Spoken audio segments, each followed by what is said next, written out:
Chaque jour, Charles et Carole vous présentent la leçon de l'école du sabbat.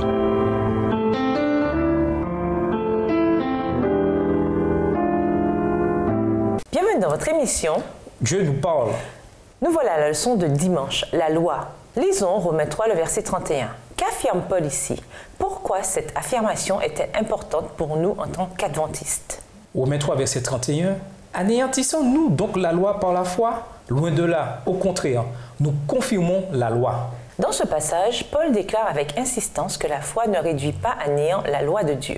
Néanmoins, même ceux qui gardaient la loi, y compris toutes les lois de l'Ancien Testament, n'étaient jamais sauvés par cela.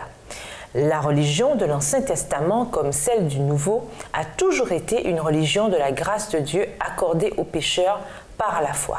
Lisons Romains 4, versets 1 à 8. Comment ce passage montre-t-il que même dans l'Ancien Testament, le salut s'obtenait par la foi et non par les œuvres de la loi? Romains 4, les versets 1 à 8. Que dirons-nous donc qu'Abraham, notre père, a obtenu selon la chair? Si Abraham a été justifié par les œuvres, il a sujet de se glorifier, mais non devant Dieu. Car, que dit l'Écriture? Abraham crut à Dieu et cela lui fut imputé à justice. Or, à celui qui fait une œuvre, le salaire est imputé, non comme une grâce, mais comme une chose due. Et à celui qui ne fait point d'œuvre, mais qui croit en celui qui justifie l'impie, sa foi lui est imputée à justice. Verset 6. De même, David exprime le bonheur de l'homme à qui Dieu impute la justice sans les œuvres. Heureux ceux dont les iniquités sont pardonnées et dont les péchés sont couverts. Heureux l'homme à qui le Seigneur n'impute pas son péché. D'après ce récit de l'Ancien Testament, Abraham a été considéré comme juste parce qu'il crut Dieu. Par conséquent, l'Ancien Testament lui-même enseigne la justification par la foi. Ainsi, toute implication que la foi, réduisant à rien en grec katargéo, rend inutile, invalide, la loi est fausse. Le salut par la foi fait partie intégrante de l'Ancien Testament. La grâce y est enseignée du début à la fin.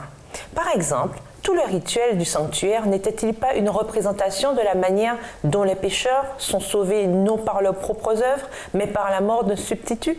De plus, comment expliquer que David ait été pardonné après la sordide affaire avec Bathsheba? Assurément, ce n'était pas l'observation de la loi qui l'a sauvé, car il en avait transgressé tellement de principes qu'elle le condamnait sur bien des points. Si David avait dû être sauvé par la loi, alors David n'aurait pas été sauvé.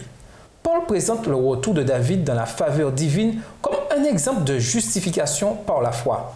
Le pardon est un acte de la grâce de Dieu. Nous avons donc là tiré de l'Ancien Testament un autre exemple de justification par la foi. En fait, beaucoup de gens étaient devenus légalistes dans l'ancien Israël, mais la religion juive a toujours été une religion de grâce. Le légalisme en était une perversion et non sa fondation. Attardez-vous quelques minutes sur le péché de David et son rétablissement. De Samuel, les chapitres 11 et 12 et Psaume 51.